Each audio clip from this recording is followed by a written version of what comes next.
Okay, I don't know if the recording actually started. Okay, so we're just gonna get started. Wait, how do I go back? Okay, we're just gonna get started with the internship panel today.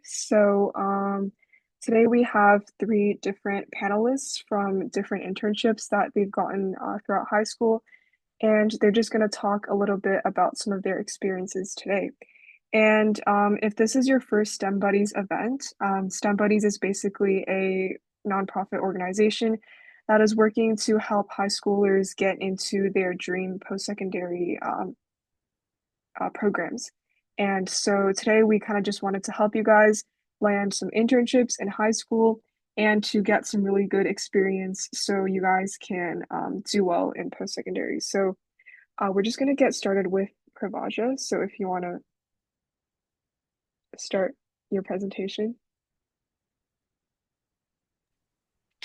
Hi everyone, my name is Prabhaja. So basically, I was an intern at the Women's Emily Stowe program last year. So I'll just start off with a little bit about what Emily Stowe is. So Emily Stowe is basically a program at Women's College Hospital. They take about 9 to 10 students every year. The position amount is completely inherent on like how many PIs are taking students that year. So it's not dependent on like they take a certain amount. It's just completely dependent on how many positions are available. So I was under the TRS team. TRS is basically just transition-related surgery. It's to help trans feminine patients go from gender dysmorphia and just like basically be themselves, and our program helps with them. Women's was actually one of the first hospitals in Canada to come up with this program. Basically, what I did at my time at Women's was I helped analyze patient data. So I was on the retrospective side of the analysis. Obviously, since we aren't med students yet, we aren't allowed to do full-on care with patients. So I helped analyze the data after surgery. So basically, I analyzed the symptoms patients face, how we can better improve these, and just a variety of ways to help patient care overall in the surgery. So basically about one thing I'd like to highlight is in women's, when you get sent into the program, it's completely different for every experience. So like a lot of my colleagues had different experiences based on what type of lab they were in. Some of them were more data, some of them have had hands-on running hospital to hospital. For me, since I was on the surgery floor, I had a lot of in-person contact with nurses, surgeons constantly. And this allowed me to get really the full-on like hospital experience of how patients come in, how it's like having in-person contact with them, the complications that occur. Now I'd like to say it again, I wasn't like fully doing any patient care. However, I was seeing from the outside how it's like. So now I'll just like to talk more about, I guess, what I did. So RedCap is one thing I majorly use during my application thing. So RedCap is basically just a data analysis program. It's where you can analyze patient data files that have been registered to a hospital. So throughout my time there, I analyzed several patient data files and just we just went over a bunch of ways we could improve patient data. That was majority of my job. Now I'd like to go into more about how I got the internship application tips. So the biggest thing I'd like to highlight is it's very open when you're applying to women's. Like you have an option to give a creative project. You can submit a video about why you like science, what you can do for science, or you can write an essay depending on what type of person you are. Personally, I chose the essay one because I am more on the writing side. And for some people, this can be a harder application process because they don't know what to write. And I feel like that also when I was applying, and now I look back, I'm like, whoa, I don't think this essay would have given it. But I think the biggest tip I'd give you guys is don't overthink it. That's honestly the biggest thing I've done coming through university. Overthinking your applications is honestly one of the worst things. Like, even if you don't think it's good enough, as long as you've gotten it reviewed by peers, you've gotten it reviewed by teachers, don't overthink it and be authentic. That's my other thing. A lot of people apply to applications like these, so it's really competitive. Everyone's looking in to get an internship in high school. It's a big thing. However, as long as you're being yourself, and not trying to be someone who you aren't, that's going to be your best way of getting in. And I know it's very easy to say, oh, just be yourself. And it's harder when you're writing and you're like, oh, what if I don't have an experience? What if there's someone doing better than me? What if I haven't done enough clubs? But in the end of the day, let's say you do get into the interview process and you don't write about someone who you are, it's really hard to get across that person because those interview questions will be really personal to what you've written in your application. So the more authentic you are in your application, the easier it'll be for you to do the interview smoothly. That's another thing. The interview is one of the most important parts in applications. I had not known this before women's, but obviously after I got through this experience and also various interviews at Western, the interview is what determines most of your application process. Now, how the interview goes is the basic structure is they'll ask you a couple like opening questions like, oh, tell us about yourself. Why are you interested in this program? Previous experience. Now, one thing I've learned over all the interviews I've done so far is these questions are really checking for what skills you have and how they fit into their role. So whenever, even if you're just talking about when they ask you a simple question like, tell us about yourself, really tailor it to what the interviewer might be looking for. So if you play a sport, let's say, really tailor in how, like, oh, this sport helped me build teamwork skills. I was able to adjust like my time schedule and with school and manage all of it while applying for these things. They really want to know what type of a person you are and if you can fit into their goal. So even when you're answering the most basic questions, make sure to highlight how this can relate back to their job and how you're this one skill, even if it's something simple as just I help tutor at the side or I run this like free program, make sure to tailor it really specific to the program. So teamwork, science related if possible, and yeah, just try your best to make it connected. The second thing I'd say is don't try to overstate during your interview. This is one thing I always used to do, maybe just like start restating your entire resume because they haven't read it and they just need to know that you're the best applicant there. Sometimes just saying the least you can, but really going into depth about it can really make a difference. Like I remember when I was giving my interview, I did a summer mentorship program at U of T, and that's almost all I talked about at my interview. I talked about the skills I gained, the people I met, how it changed me as a person, and that showed them more about my commitment in the end of the day. Like I remember at the end of the interview, I was like, oh, maybe they're gonna think I've only done one thing throughout high school and there's nothing else I've done. But they also commented how like it showed that I was dedicated to this one thing and I actually took it forward. Because in the end of the day, they want to select applicants who will really learn from their program. So if you can show that you've been committed to this one thing and that's taught you and changed you as a person, they're gonna see that as like a benefit for their program. And it's basically going to tell them that you're a dedicated applicant. I guess the last thing I'd like to say is keep your references relevant. That's the one is one of the biggest things because when I was applying, I used references from I used to run a club called the Healthcare Journal, and my teacher gave me an application for that. And now I know every person doesn't have healthcare related references, but even if you're doing an outside volunteering company, let them know in advance what the qualifications for this jobs are. So let them know that you're going to be maybe in contact with patients or you're going to be having to do data analysis or even simple things like you're going to have to do teamwork, responsibility, so they can tailor your reference letter to match what the job is looking for. Because in the end of the day, the people reading the applications are reading several a day. So if your references can be tailored and straightforward and let them know that you're the perfect one for the job, it's so much easier for them to get through and see you as like it makes you outshine other applicants when you're applying. And I think that should be it for mine. Thank you.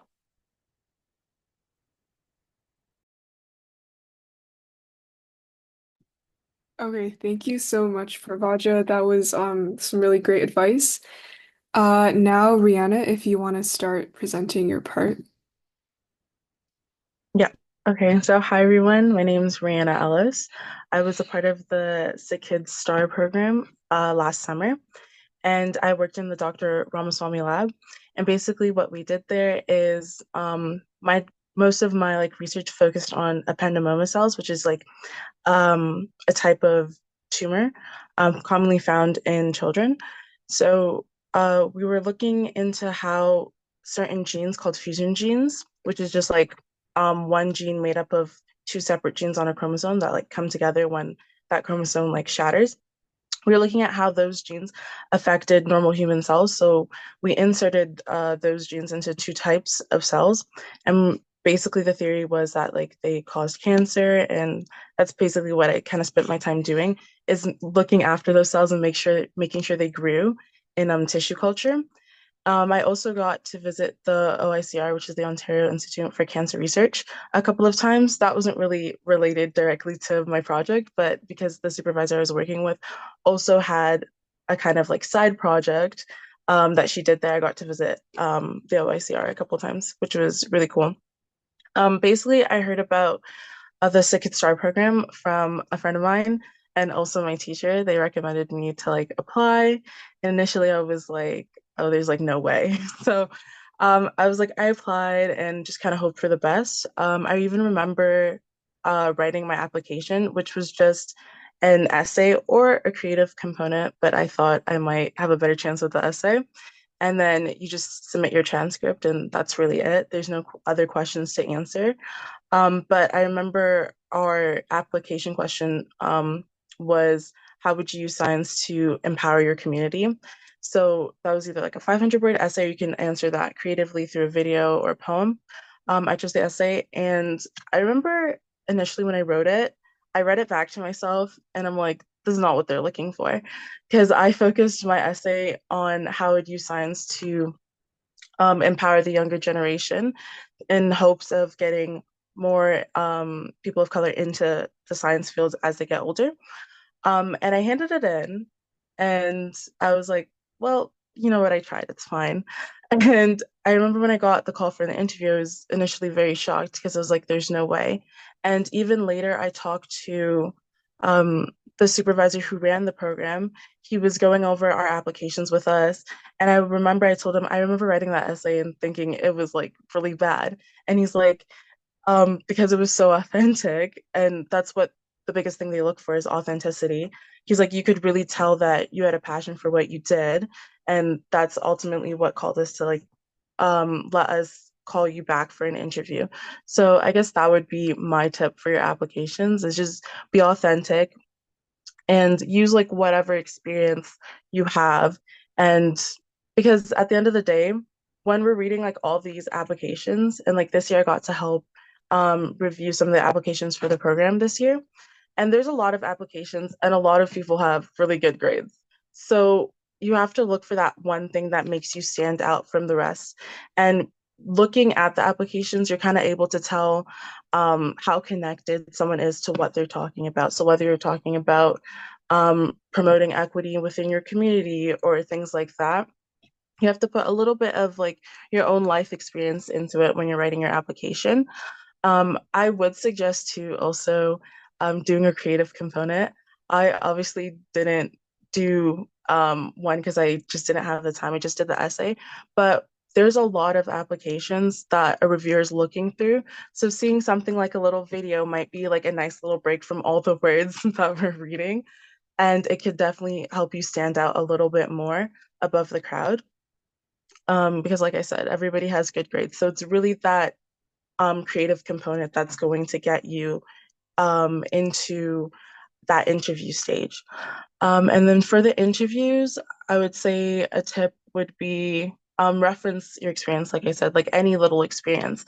I think a lot of people think experience and think it has to be directly related to the role you're applying for, especially in a research position, which can be quite intimidating because you might not have any research experience, which is okay because a lot of things that they look for within research are just basic transferable skills. So, for example, during my interview, I talked about working as a camp counselor and how that enabled me to have skills such as problem solving and flexibility and being able to adapt, which would translate into that research and lab setting. And then lastly, for another tip, I would say just do your research. Know the lab you're applying to, maybe read like one or two of their research papers that are relevant to the work they're doing so that you can comment when you're writing your cover letter. You could be like, oh, well, I read this and I really enjoyed how your lab did that. And also talk about that during the interview and kind of familiarize yourself with what they're doing. And I think that's, yeah. Oh, and last tip would be to apply early. A lot of research, I find like the job postings might not come out until January, February, but in reality, there's a lot of unposted positions that are hiring in like early November. So it's a crazy gap when you're thinking, oh, I'm possibly going to work in the summertime, which might be like June or May, depending on when you intend to start. But you have to be applying since like November. So yeah, very much like apply early, look into researchers you might be interested in working with, and just send them a little email and being like, this is my experience. I saw your lab is doing this, and this is why I'm interested in applying. And I would be love to set up a chat with you and talk about my qualifications further and that type of thing. So yeah, that's all I really have to share about tips and stuff. So Great. Thank you so much. That was some really, really solid advice, especially applying early. I think that's really applicable to very research-based postings and internships. So next we have Sophie Yang talking about her experience at RBC. Hi everyone. It's very nice to meet you guys. Very happy to be here. But yeah, I'm just gonna spend the next few minutes talking about sort of like the overview of what the internship looked like, as well as the experience. And then I believe there's like a Q&A session afterwards. So if there's any specific questions, we could definitely get into that.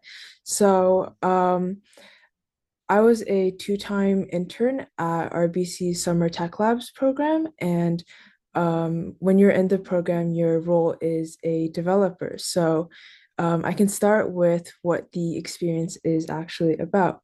So the Summer Tech Labs program is a 8-week paid internship, typically in the one of RBC's like Toronto offices. And throughout these 8 weeks, what will happen is, if selected, you're actually placed into cohorts of like four other students, and you are able to work on a project or a team that is currently also part of RBC. So, really, it depends on um, what you're doing, really depends on what team you're part of, I'd say. So, in terms of those specifics, that would definitely have to be something you talk about to the actual team. But in general, what happens is over the 8 weeks, you really get the opportunity to work on a specific project within your team.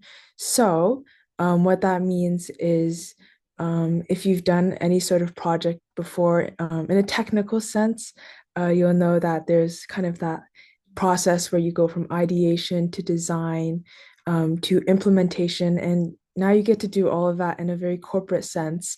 And at RBC, they definitely hold like a pretty high standard for creating code that would actually be used in production. So overall, throughout, I would say the 2 terms, I definitely got to learn a lot more about um, what it means to write good code, not necessarily just pumping out code. I got to learn what it means to be a developer. You know, as a developer, you would be surprised to maybe learn that most of your days aren't actually just you sitting there and coding, but rather it's a lot of communication. It's a lot of other different processes. So, yeah, I would say that these 2 terms under the program really taught me a lot of both hard skills and soft skills. Now I've returned as a developer for my co-op. So um, there's kind of, I guess, like, there's definitely a connection between, I guess, those experiences and connecting to my position now. Overall, the internship experience on my end was very solid. Again, it's very team dependent on what you work on, but a lot of teams end up working on projects that are related to full stack. Beyond the actual internship experience, I think the early talent team does a really good job of um, giving you balance. So throughout the program, they would host many different socials, and I would really say that they tried really hard to emphasize like RBC's culture of being super open to each other. So as the other two panelists mentioned earlier, reaching out is something that's super important.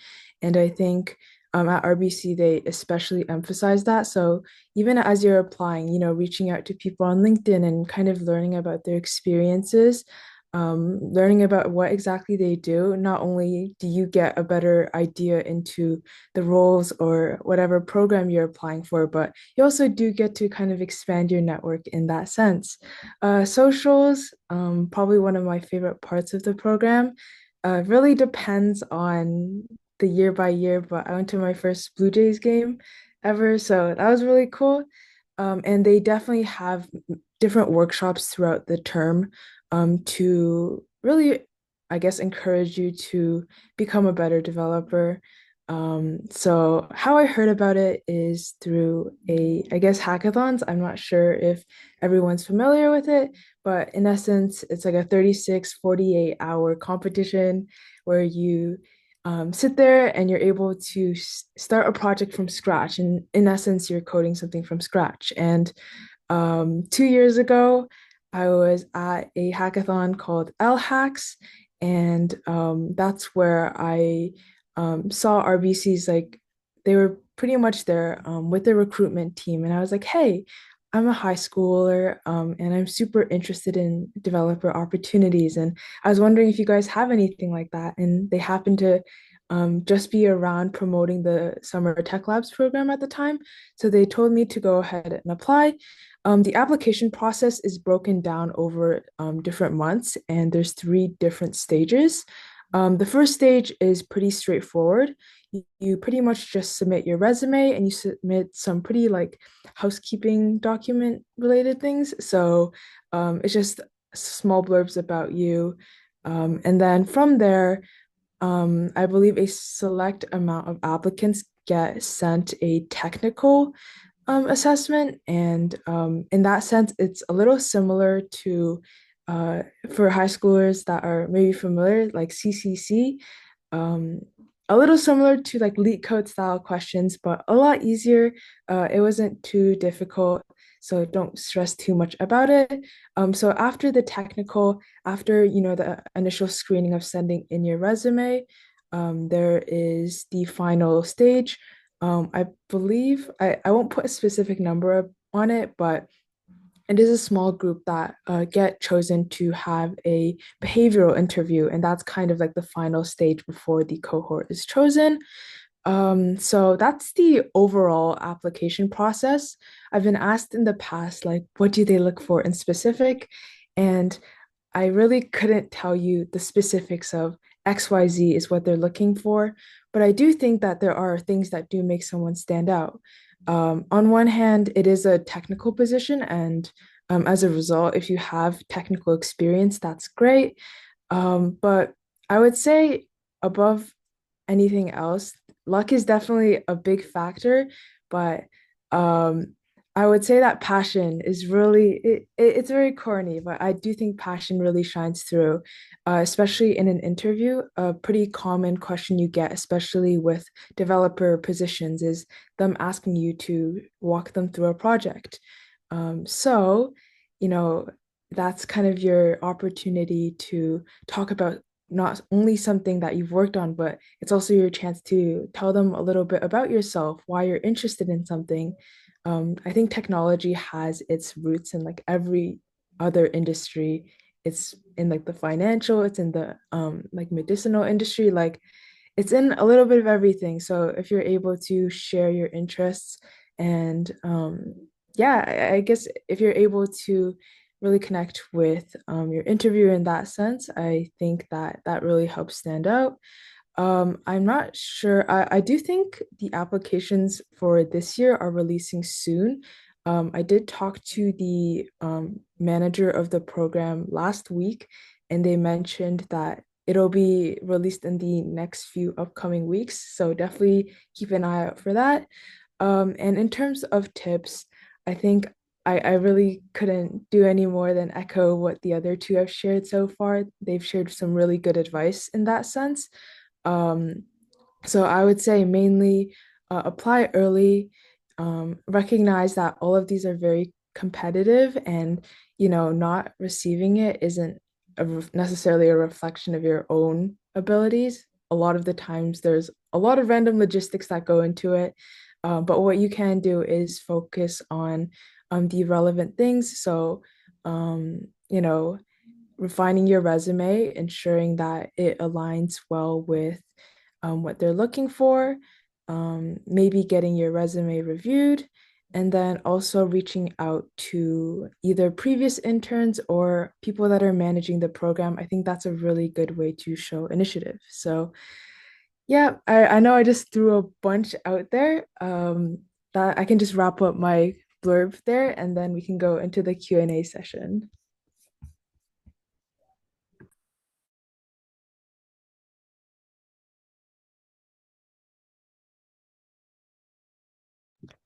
Sorry, I had to find like the audio like unmute button. But thank you so much, Sophie. That was some really in-depth advice. Now we're gonna head into the Q&A session part of the panel. I realized that I didn't enable the chat function when I was making the meeting. So if any of you guys have any questions, I think I sent out a poll earlier. Um, if you guys have any questions, you can like drop that into the poll. And then you can also just unmute and ask your question. I think that would be better for everyone to hear your question. And I'm just gonna stop the recording now.